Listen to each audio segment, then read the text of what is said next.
Hello guys, welcome back to our channel.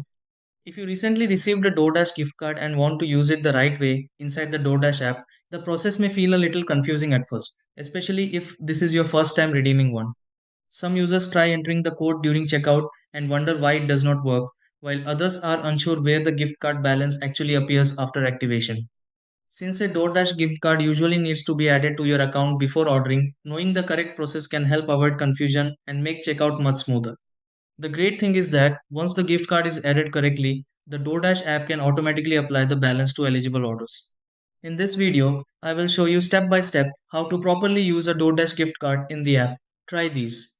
Step 1. Open the DoorDash app and sign into the DoorDash app account where the DoorDash gift card will be used. Step 2. Go to the account or payment section inside the DoorDash app to find the DoorDash gift card option. Step 3.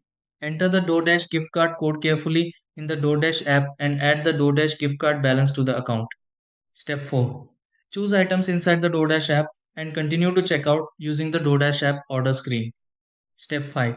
Check the payment section in the DoorDash app to confirm the DoorDash gift card balance is applied to the order.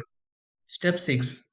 Place the DoorDash app order and confirm the DoorDash gift card was used successfully in the DoorDash app.